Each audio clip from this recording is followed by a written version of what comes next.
When Dodge first came out to the Hellcat a couple of years ago, I was one of those that said 700 horsepower in a road car was a bad idea.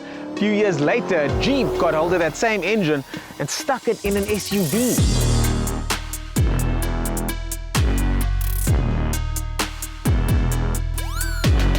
"522 kilowatts, and from what I heard, it does go like a bat out of hell. So there's only one way to find out.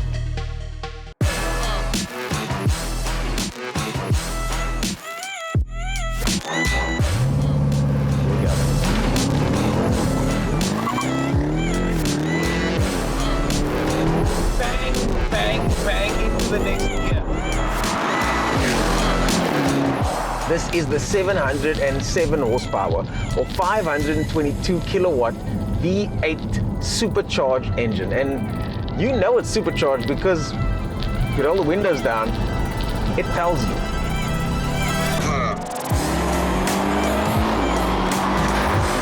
0 to 100 comes up in 3.7 seconds, and this car weighs 2.5 tons. Now, to haul 2.5 tons to 100 in 3.7 seconds, you need something very, very special under the bonnet.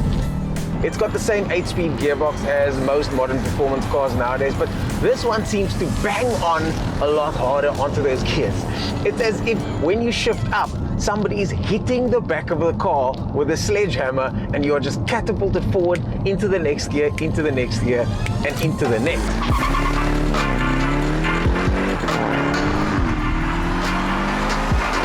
Gears come up too quick, and I found that the best way is to leave it in drive and let the car sort out the gears. The gearbox and the software running the gearbox on this car is very, very clever. However, when you are running manual mode with the flappy paddles, I find I misshift a little bit, and even though I've used the custom settings to show me exactly where to shift up, because you can customize that too, I still find it's better to leave the car in drive mode.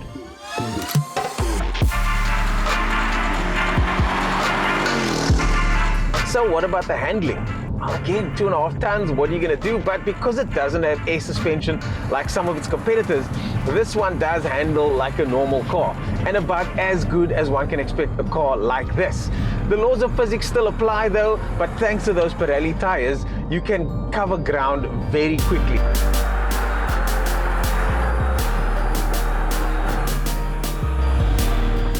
Trackhawk excels in areas that I didn't expect it to excel. I knew it would be fast. I knew it would be very fast. What I didn't know is that it would be good in other areas. It's so comfortable, it looks good. Those flared arches, the interior is spacious enough, you've got enough technology in here. The tech actually works pretty well. Could easily fit the kids in the back.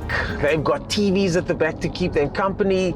The touches are all soft, the controls fall to hand, the steering wheel is nice and thick. Reminds me of a BMW actually.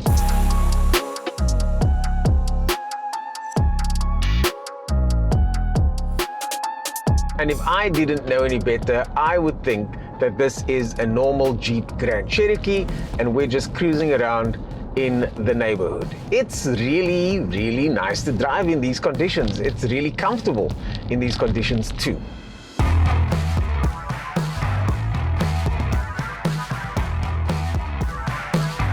I would be remiss if I didn't mention the claimed fuel consumption figures of 16.8 liters per 100, but you're not going to see that. I'm currently getting 26.4, and unless you're cruising straight to work on the highway and back every single day, and you're not finding yourself on an abandoned road like this, and doing silly things like that, you're probably not going to get those figures.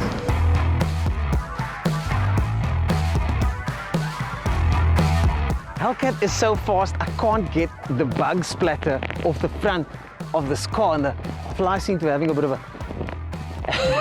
of a field day with it. It's that fast. It's surprisingly fast. It's violently fast. And although it's not as cosseting as the German counterparts, it's very American in many, many ways.